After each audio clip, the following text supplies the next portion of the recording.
शगुन, सेबी की latest news देखी? Settlement अब सीधे हाथों हाथ, मतलब यहाँ शेयर बेचा और खाते में सीधा पैसा। हाँ जानी, T+0 सेटलमेंट ये सेबी लेके आया है। सेबी भी समझ चुका है कि इंडिया के यूथ को सब इंस्टेंट चाहिए, जस्ट लाइक इंस्टेंट कॉफी की तरह। सेबी ने न्यू फाइनेंशियल ईयर से ट्रेडिंग में same day settlement and real time settlement on an optional basis का प्रपोजल रखा है। आसान भाषा में अगर मैं समझाऊं तो तुझे टाटा टेक का शेयर अलॉट हुआ है। तो फॉर एग्जाम्पल अभी T+1 है, यानी आप अपने डीमेट अकाउंट से कोई टाटा टेक का अगर तू शेयर बेचेगी तो तेरे एक ट्रेडिंग सेशन के बाद अकाउंट में रिफ्लेक्ट होता है और अब वही पैसा सेम डे आ जाएगा, यानी T+0 सेटलमेंट, जिससे इन्वेस्टर्स को बहुत बड़ा फायदा मिलने वाला है। ये तो गेम चेंजर होगा। मुझे याद है 1992 से पहले ट्रेडिंग साइकिल T+14 हुआ करता था और 2002 से पहले T+5 डे का हुआ करता था, जिसको 2002 में छोटा करके T+3 कर दिया था और उसके बाद 2003 में T+2 कर दिया था। इसके अलावा 2021 में T+1 सेटलमेंट तरीके को पेश किया गया था, जिससे जनवरी और अब जनवरी 2023 से पूरी तरह से लागू किया गया। इसके फायदे के बारे में बात करें उससे पहले जान लेते हैं इसका प्रैक्टिकल इम्प्लीमेंटेशन। फिलहाल सेबी ने कंपनीज के शेयर को डिफरेंट कैटेगरी में डाल रखा है, कुछ को T+1 एंड कुछ को T+2। तो फॉर एग्जाम्पल सपोज अगर तू इन्फोसिस का शेयर खरीदना चाहती है तो at present next trading session में जाके तेरे डीमैट में रिफ्लेक्ट होगा। वहीं सेबी के कंसल्टेशन पेपर के मुताबिक मार्च 2024 से ये 1 घंटे के अंदर तेरे डीमेट अकाउंट में ट्रांसफर हो जाएगा एंड अक्टूबर 2024 से ये सेटलमेंट तो इंस्टेंट हो जाएगा, यानी हाथों हाथ ट्रांसफर।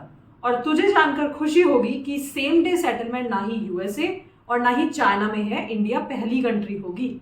वाह यार, इसके तो बहुत फायदे हैं। मतलब नो मोर वेटिंग।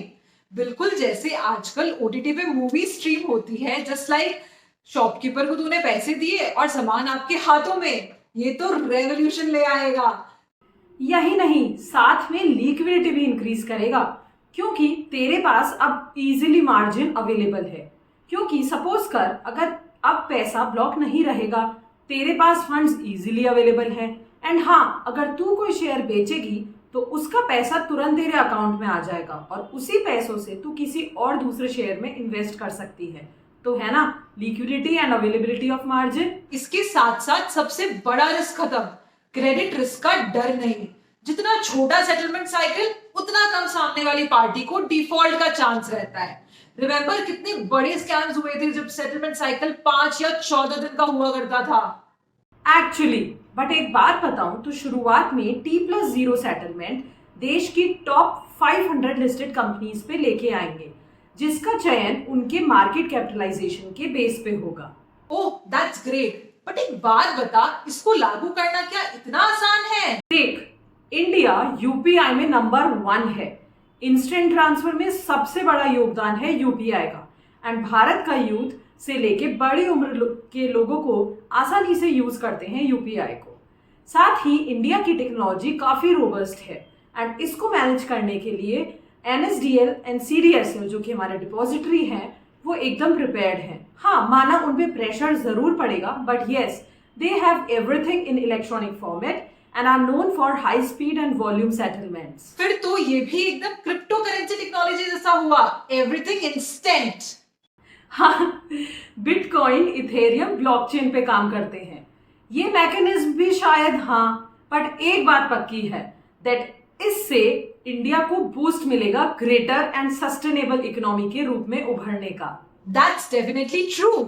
तो आप ये जानकारी अपने सभी फ्रेंड्स फैमिली को साझा करें और नए आए हैं तो सब्सक्राइब करना ना भूलें और हाँ, लाइक एंड शेयर कीजिए।